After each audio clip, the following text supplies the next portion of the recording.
हम सिंथेसिस करेंगे complex sentence की, है ना। इससे पहले हमने की थी सिंपल सेंटेंस की। कॉम्प्लेक्स सेंटेंस क्या होते हैं? सबसे पहले हमें समझना है कि कॉम्प्लेक्स सेंटेंस क्या होते हैं, ठीक है। कॉम्प्लेक्स सेंटेंस वो सेंटेंस होते हैं जिसमें एक प्रिंसिपल क्लॉज और एक सबऑर्डिनेट क्लॉज होती है।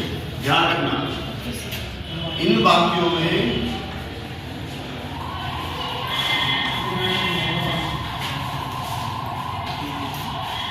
एक प्रिंसिपल क्लॉज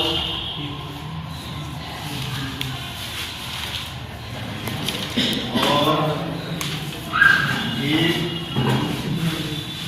सबऑर्डिनेट क्लॉज होती है।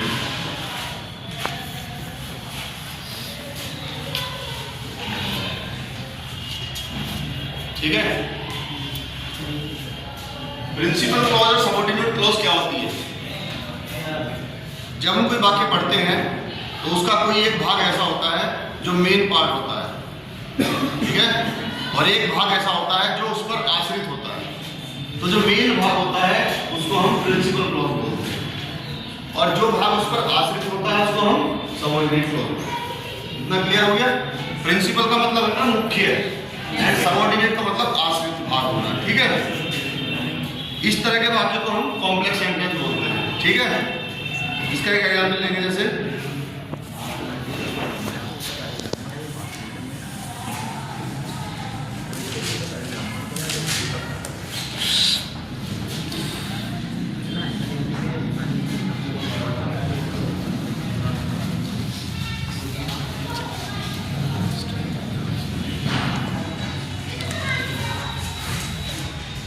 My opinion is that he will get well soon. ठीक है? ओपिनियन मीन्स क्या होता है? बताइए। ओपिनियन मीन्स क्या होता है?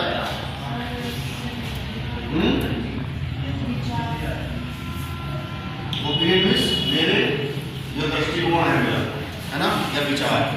मेरा दृष्टिकोण है कि वह जल्दी ठीक हो जाएगा। इस वाक्य में दो क्लॉज है, प्रिंसिपल क्लॉज और सबऑर्डिनेट क्लॉज। हमें इनमें यह समझना है कि प्रिंसिपल क्लॉज कौन सी है और सबऑर्डिनेट क्लॉज कौन सी है। जब हम इस बात को समझ जाएंगे तो हम इस वाक्य में ये देख सकते हैं कि ये वाक्य दो भागों में बटा हुआ है। सिंथेसिस का मतलब है ऐसे इसी तरह से ये वाक्य है, तुम्हें अलग अलग पार्ट में तुम्हें मिलेगा, तुम्हें इसे मिलाकर के एक बनाना है, ठीक है। My opinion is principal clause है। He will get soon, subordinate clause।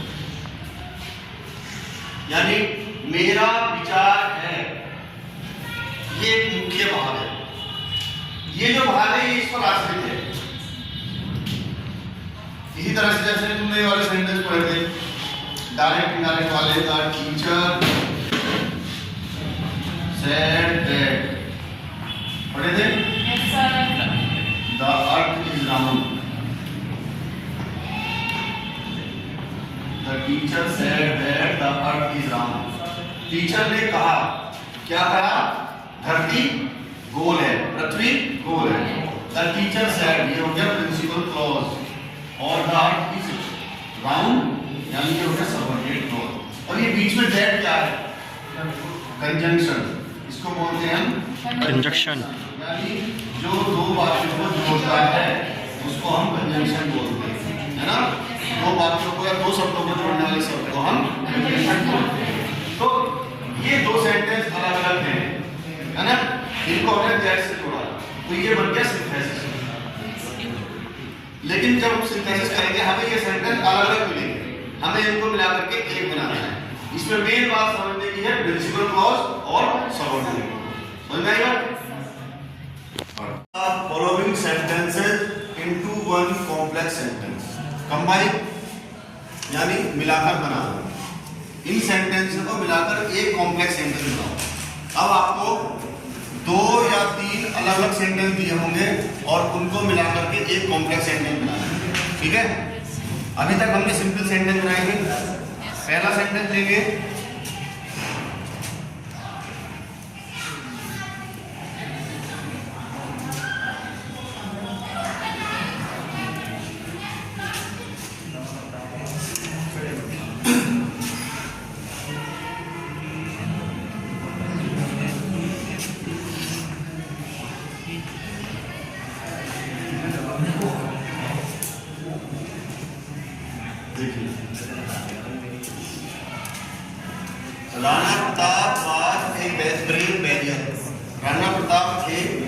तेज बहादुर योद्धा। ठीक है, ये सेंटेंस यहाँ पर खत्म हो गया। ठीक है, ये सेंटेंस यहाँ पर खत्म हो गया। अगला सेंटेंस है इट इज करेक्ट। यह बात करेक्ट है, सही है ना। अब इन दो बातों को मिलाकर के हमें एक कॉम्प्लेक्स सेंटेंस बनाना है। तो कॉम्प्लेक्स सेंटेंस में मैंने बताया था कि एक प्रिंसिपल क्लॉज होती है और एक सबऑर्डिनेट क्लॉज होती है। ठीक है, एक प्रिंसिपल क्लॉज होती है और एक सबऑर्डिनेट क्लॉज होती है। प्रिंसिपल क्लॉज कौन सी होती है? जो उस वाक्य का मुख्य भाग होता है ना। तो मुख्य भाग दोनों में से कौन सा होना चाहिए, तुम्हें ये डिसाइड करना है। राणा प्रताप एक ग्रेट वॉरियर थे। इट इज करेक्ट, ये बात सही है। तो इसमें मेन भाग है it is correct.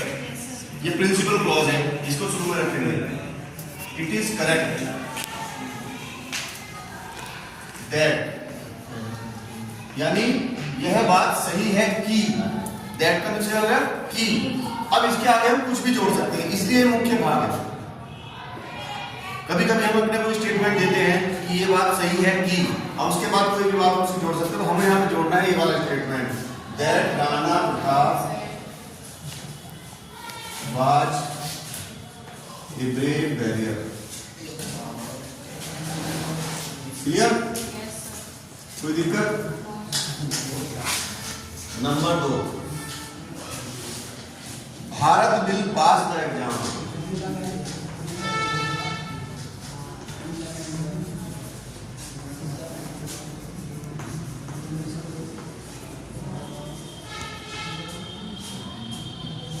It is certain.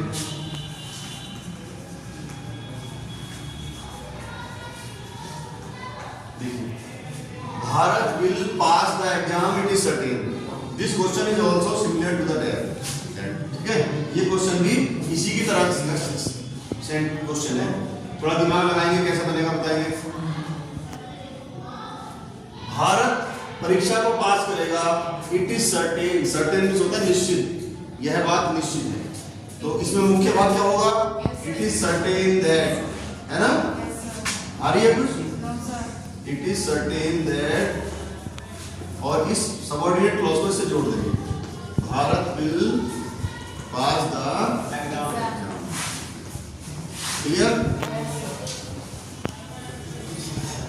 Pass the exam.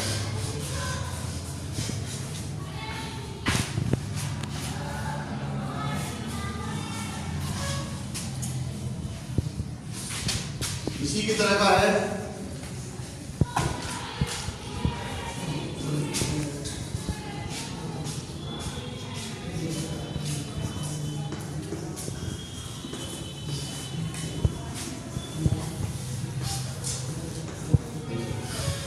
Ujjwal will get success I hope. बना सकता है कोई इसको? Ujjwal will get success, Ujjwal सफल हो जाएगा। आई होप, मुझे उम्मीद है ऐसी। आई होप, है ना। I hope that Ujjwal will get success. Clear? Question number 4 थोड़ा इंपॉर्टेंट है। से समथिंग,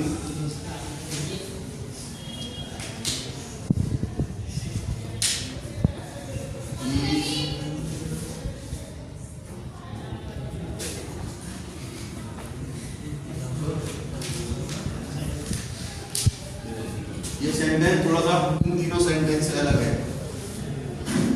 आई से समथिंग, मैं कुछ कहता हूँ। Please listen to it, please कृपया इस बात को सुनो। ये सेंटेंस थोड़ा सा अलग है, इनकी तरह नहीं है, लेकिन ये इंपॉर्टेंट सेंटेंस है। ये परीक्षाओं में पूछे जाने वाला सेंटेंस पूछा जाता है। ये सेंटेंस इस तरह से बनेगा, प्लीज। मेन बात कौन सी है? प्लीज लिसन टू इट, है ना। Please listen. अब देखिए इट क्या है? इट एक प्रोनाउन है जो किसी नाउन के बदले प्रयोग किया जाता है ना। yes, लेकिन यहाँ पर इट किसके लिए प्रयोग किया गया है? यहाँ पर इट आई से समथिंग के लिए यूज किया गया है। यानी प्लीज लिसन, कृपया सुनो, टू इट मींस इस बात को। अब ये बात है कौन सी, जो मैं कह रहा हूं आई से समथिंग, है ना, तो हम इसको हटा देंगे। प्लीज लिसन टू, और ये जुड़ेगा what I say,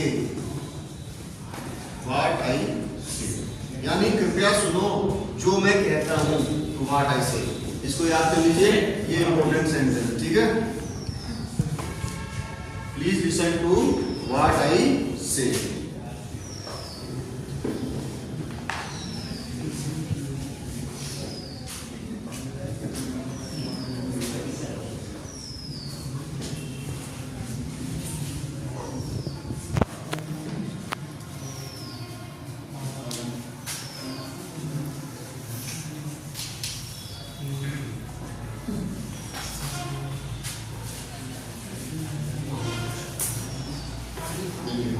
it is a fact, it is a fact, ये बात एक सत्य है, तथ्य है।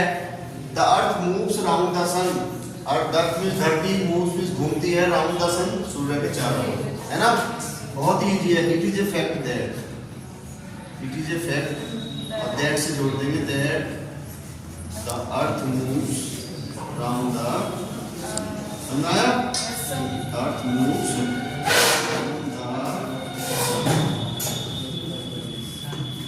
बताओ, ये 5 सेंटेंस हमने किए कॉम्प्लेक्स के। इसमें हमें कॉम्प्लेक्स सेंटेंस की सारी कॉन्सेप्ट जो है क्लियर हो गई है कि इस कॉम्प्लेक्स सेंटेंस में 2 वो होती है, प्रिंसिपल क्लॉज और एक सबऑर्डिनेट क्लॉज। इन 5 सेंटेंस में एक वाक्य मुख्य था और एक उसका सबऑर्डिनेट था, और उसको हमने कंजंक्शन के द्वारा जोड़ा।